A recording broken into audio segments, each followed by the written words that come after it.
very quickly to break it down once more for people who are tuning in a little bit late or didn't get to see the first matchup between Monsanto and PNC. It is the Burgle Rogue that is tech and get removal to go face if you got the damage. Yep, PNC has an anti-warrior secondary, an anti-mage tertiary, his anti-rogue, but perhaps the biggest edge was the fact that Luna's Bucket Galaxy gets to be played, and he made these ridiculous, crazy combo comebacks to wrap up the series. As we're going to go ahead and check in. PNC and Monsanto's POV has to flip. Obviously, PNC is not playing against himself. Although, if you really ask me, Hearthstone is a game where your ultimate enemy isn't sitting across from you at the table, staring right back at you in the face. There's a couple players who mentioned they practice against themselves for almost exclusively. Like Bloody Face is one that really comes to mind. Yep. I practice and play with myself all the time. I'll leave it at that. So in a game, the top perspective is Monsanto on that one, playing Rogue, and it is PNC on the bottom here playing Mage. So forgive us for that little tech issue. We'll get it sorted out as quickly as possible. But for now, I'm really liking this opening hand from PNC, who is the bottom perspective. To clarify again, with Halftime Scavenger and Stargazer Luna in the opening hand, I feel like you got some gas to work with here. It does look to be the case. Stargazer Luna is hard for Rogue to do with at 3 mana unless they have that backstab SI7 agent combo or Vendetta gets active. And that's pretty much why PNC has been able to grab that early game lead because Stargazer Luna went uncontested. Monsanto does not have that Blink Fox to activate Vendetta. This is something that's also he's been doing, which is attacking with the dagger on 2. And there's been instances where it feels like he could utilize that dagger later on, or more importantly, he doesn't want to use that 2 mana later on. So even though I know Rogues debate back and forth whether or not they should be attacking on 2, especially given that his hand didn't look like he had a turn 3 on, it is something worth noting for all Rogue players that are trying to learn from this. Yeah, in the meantime, while this Luna sticks and you're going to see a disgusting turn probably as a result of it, I want to talk about the dagger attack because to me it says a couple things. Number one, clearly Monsanto did not have a 3-drop in hand, which is the top perspective. Monsanto is the Rogue player in this instance. So his 2 situations are A, attack with the intent of attacking again and redaggering because you're not going to draw a 3-cost card, or B, I have Waggle Pick and I know I'm going to play Waggle Pick because I'm going to need to fight for board, so I might as well just get this 2 damage in and not override my dagger. The way that I look at that is playing for the 3-drop is probably the way you actually win the game. But in this instance, he has the Waggle Pick as well, so he can anticipate overriding his dagger a lot of times. And how do you secure the 1 damage otherwise if you don't have a lackey? So in this case, I like the double attack, even if you draw the 3-drop, and even if you divert with a Hench Clan Burglar, I think that 1 damage from the dagger is unlikely to matter. Yeah, well, a lot of it might not matter if PNC isn't able to deal with the board. He picks up a couple of really interesting cards, though. Blast Wave and Shadow Flame are both AoE to help deal with the board. Counterspell, pretty disruptive against the Mage game plan, but they do have a lot of cheap spells, so Counterspell may not be super effective. And now that PNC, just PNC came on the camera, it's Monsanto's choice here. Monsanto can utilize things like Sea Giant, Shadow Flame to answer like a big giant board from his opponent. Yeah, it's kind of an interesting spot where I'm not really sure what I would be making of the situation. You're just so far behind if you're in Monsanto's spot, which the perspectives are now correct. I don't really know how he gets back into this game, just simply because he did not play anything on 3. His turn 4 is a lead of the Hench Clan Burglar, and he's staring at Sorcerer's Apprentice and Stargazer Luna, so something dramatic needs to happen if he's going to win this game.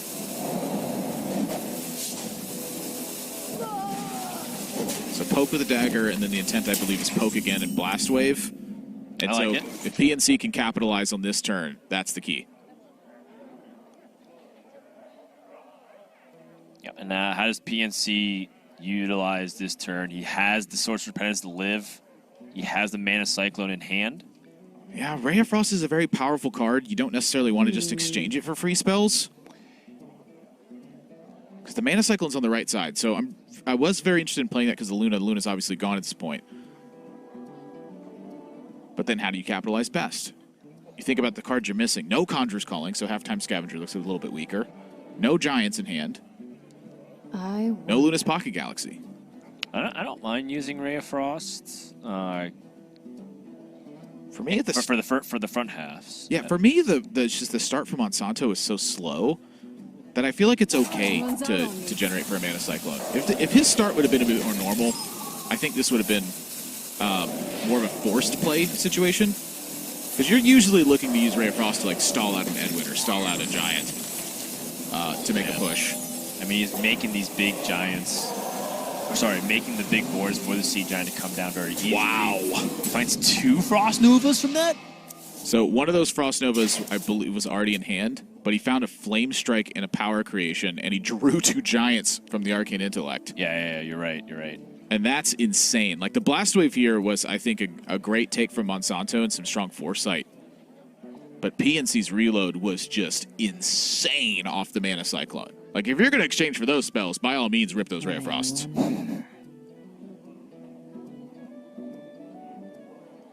Kill a minion, fill up hand for 2 for the Giants. I mean, I feel like this is just the direction you needed to go. Yeah, I think Monsanto might be hesitating for a second just to think about if he doesn't want to use Blast Wave, what he could do as an alternative. He does have a way to play Sea Giant, and making PNC's board a little awkward, right? With 4 mirror images means Conjurer's Calling can't punish him that badly. Yeah, it's a good point because the Blast Wave can actually then push damage in some instances. Like, if you're able to get a Sea Giant on board and it doesn't die, Blast Wave pushes through the mirror images. Right. Your opponent's working with 4 less board space, very similar to the Dalaran Heist level. It's the meat cart. It's the meat cart, right? But in this case, he picks up another Blast Wave. So the second Blast Wave... The Polymorph! How big is that Polymorph? It's huge. I mean, the second Blast Wave, that's unlikely to matter this game. There's mirror images. One of them was generated randomly. There's 1 left in the deck. The Polymorph, however, with PNC's hand right now, he's going 1 minion at a time. There's no Conjurer's Calling here, so the question now is, do you want to wait and try to draw Conjurer's Calling, which I'm very in favor of because you have a great 4-mana play? But he's going to plop the Giant and say, you're weak to removal in game number 1, you better have something. That's his instinct. And that's what he's... Oh, I'm not going to say he's going to do it because I see him do this a lot. I wonder. Not much reason to use the Elemental Invocation here. There's no Conjurer's Calling. If he had a Conjurer's Calling, you could utilize that Invocation. That's one of the reasons I'm in favor of holding a Giant, is because Conjurer's Calling turns this into a massively large draw. Yeah, but I don't blame him because Monsanto doesn't exactly have the removal in his primary deck. It's a true story. That's well aimed to take out this Giant. Yeah, my thought is something exactly like Vendetta and Wagglepick. Your opponent did, in some ways, tell you that Wagglepick was partially present due to the dagger attack on turn 2. It means they intend to dagger up on turn 3 or don't care about dagger because they're going to play a big weapon anyway. So, That makes sense. Ooh, wow. Giant. Okay, well, that's the other thing, too, is the benefit of playing the Giant and seeing removal is that sometimes you overload your opponent's removal demand, and you just get a second Giant where there is no removal possible. Your opponent's used it all. So the Vendetta Wagglepick still present as a threat, and the lone copy of Sap shows up. Interesting. Well, Monsanto should know absolutely now that there's no Conjurer's Calling. He saw a Health Evocation. He saw a Mountain Giant come down to 3 with no follow-up play with any kind of Conjurer's Calling summons. Yeah, he's getting really hurt by the no early pressure, though. So many options. Early minions are so crucial to this rogue strategy.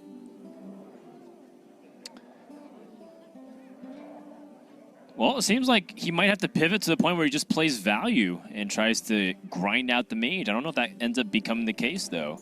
His hand isn't even nearly as aggressive as you might think. A lot of times when you hold cards like Leroy and Wagglepick, you're thinking, oh, I can just maybe be aggressive. And maybe there still is room. Like, if Monsanto goes for Wagglepick right now and hits, he has Leroy for the 20th point of damage, and then maybe you can generate some extra with like Life Drinker and Spear of the Shark. That is an interesting thought. That's like a 3.5 turn setup, though. Yeah, so with the Sap and the Wagglepick here, that is exactly what he's saying. It's going, you know what? If I put minions in play, they just die. If I take hits from this Giant, I die.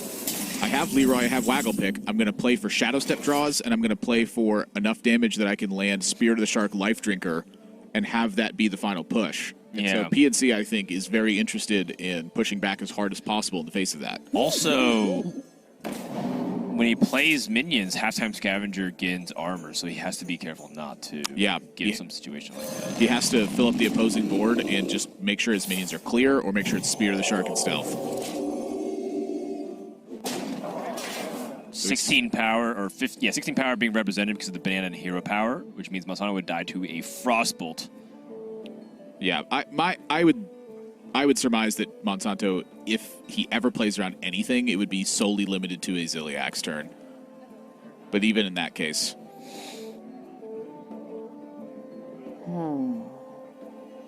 He's got to find 8 more damage from these cards. That just doesn't happen.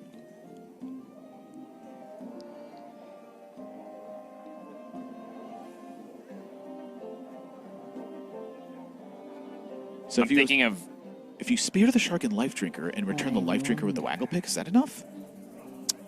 Okay, but then you lose the 6 damage from Leroy. Well, you get it from the Life Drinker, right?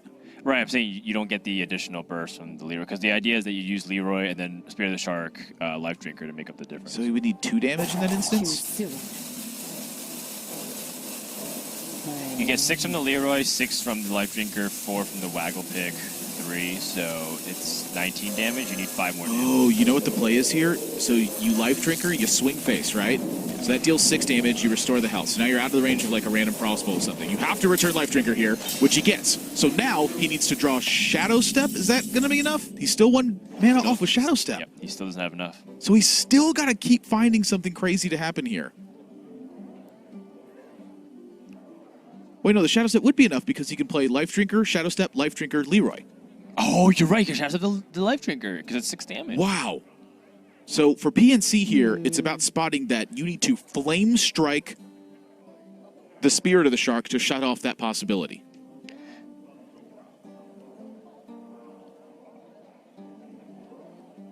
Yeah, I'm not looking at it. I can't see any alternative. You're right. The Spirit of the Shark enables this out for Monsanto. What to do? It's a 2 out of 19 chance based off the draw, but it's higher for PNC because he doesn't know what cards are in the hand right now for Monsanto. Yeah, the brain's perspective from PNC is what's making that so dangerous. Is it higher chance to live if you randomly generate something from power creation, if you draw and randomly generate something from there? I think this Flame Strike's a great spot for PNC, recognizing that Shadow Step's the win condition, Life Drinker's part of that. Take that away, and Monsanto struggles. Spreading out his damage.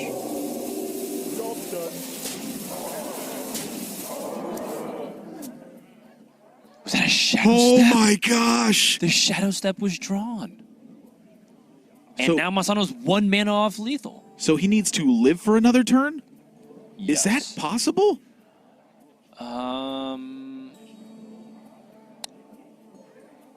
Yes. If he Ziliacs and Shadow Steps. Oh, but then you lose it. Then you have to draw the other Shadow Step.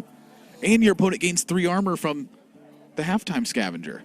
Unless you hit it twice. You hit the Scavenger twice. Oh, so you go to 16 and you're looking at 11. And then you would have 12 from the Leroy and 3 from the Life Drinker with 5 mana on the front half of Leroy. Right. 3 more from the Shadow Step, and then the discounted Life Drinker for 2 more. So that's the other win condition now, is draw the second Shadow Step or randomly generate something from Blink Fox.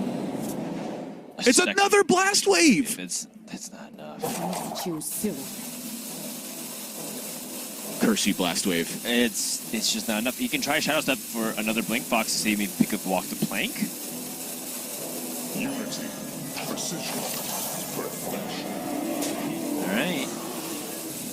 And with that, with the Polymorph, even the Ray of Frost, PNC has the 13 damage waiting in hand. Monsanto knew that this was unlikely. And that's going to do it. Pick your poison. PNC starts with a 1-0 lead. History's going to repeat itself.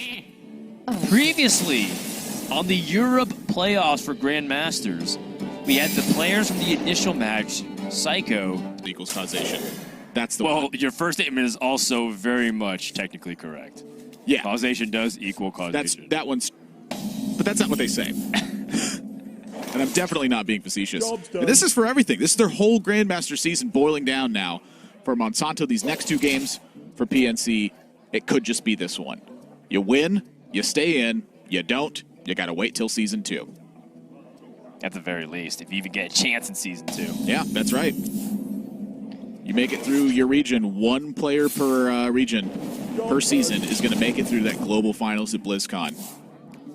Monsanto going to start things off with the Fairy Dragon, going to get onto the board. He has a second Fairy Dragon. That's hard to deal with. Yeah, if he'd have coined that first Fairy Dragon, things would have been looking, pretty gold for him. And that Snip Snap is not what you wanted to see if you're in Monsanto's spot. That does a great job at contesting your pressure. Well, he does have, let me think. I was thinking if there's a way to use Blink Fox and Vendetta here, but it still kind of lets your Fairy Dragon die, unfortunately. Yeah, so there's a way to protect the Fairy Dragon, but it's pretty roundabout. So many options. It's Blink Fox, Vendetta, Trade, and Shadow Step. Oh, you can't Shadow Step Fairy Dragon, excuse me. So you definitely do the Vendetta part, and then you punch him in the face. Yeah. That's the best way to do that. And then from there, going to be looking to battle just, I think, purely for tempo. And that's where the Halftime Scavenger comes into play. Yeah, that's a big card right now. 2 Conjurers calling from hand, the Cat Guards there as well. I feel like Monsanto these are the kinds of starts that you're hoping that your opponent does not draw. The whole point of Monsanto's deck is to punish a relative inconsistency in Mage, and right now PNC's got the goods.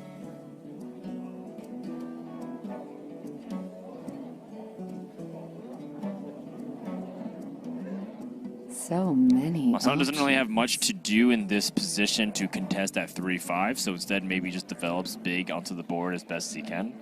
His best development is playing Kirin and Fairy Dragon, but it feels kind of a waste of the coin. Although I'm not sure if he's in a position to necessarily argue with what's wasteful or not. I guess the only problem with the Fairy Dragon is that it does get contested by the Halftime Scavenger and give armor for PNC. Yeah, I think here he's just about to get some really bad news. Oh, boy. Well, there's just the Khadgar Conjurers calling. This is ridiculous. That's the nightmare if you're in Monsanto's spot. This is absolutely the one start that you just probably can't beat. I will show you fear. PNC widens his eyes like, yep, it's kind of the stuff that you got to do as the mage. And that's partially why this deck is so insane, because even against decks that have stuff tech to beat it, it doesn't necessarily rely on it, right? Things like Betrayal and Walk the Plank and both Fairy Dragons aren't impactful in this position. Look, this is the start you don't counter. You want to beat the card draw into single giant. You're looking to beat the hands that are reliant on mana cyclones and not getting the right spells. Monsanto's deck's very equipped to beat that, and that's a very normal thing that mages do. They rely on plopping a giant, having it live, protecting it with mirror images, etc. This is not one of those draws. This is why the Halftime Scavenger is so impactful in the matchup. And for Monsanto, this means desperation time. So I don't know how he figures it out. I don't know where he finds the win, but for him taking any drastic measures you can find to try and secure that, that's the only way it's going to happen.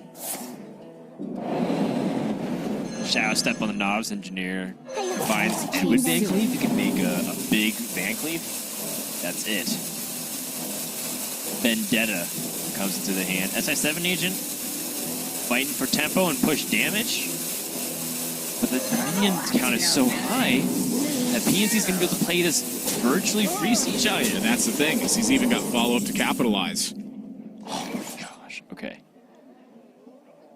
So PNC knows how far ahead he is. He's trying to think about every possible way in which he could throw away this game. Yep, step 1, how does my opponent kill me? Probably some sort of waggle pick Leroy stuff. What to So how do you best play around that? Well, freeze the face. Okay, so now step 2, my opponent has a lot of minions in play, and I don't like that. Remove the minions. Okay, so step 3, I have a big thing I can play, and I can double it up. So move that one over to step 1, because that gets more expensive as you kill minions. Yeah. There's your turn. Step 4, Profit. open the box. What to do? What to do? Because PNC, as I was thinking for the placement of where I put step 3 that it was actually question mark, question mark, question mark. Oh, okay. Finds a Spear of the Shark? It doesn't even synergize with anything. Yeah, how convenient. I'm really surprised that PNC chose to do that over go for 2 10-drops. Like, very, very extremely surprised. I think because of the threat of Betrayal. Ah, that would be a good reason. Yeah, Monsanto, you could see his hand shaking. He just concedes. And that's not an early concede. That's just common sense. You got beat for that halftime scavenger Khadgar Conjurers calling. He ends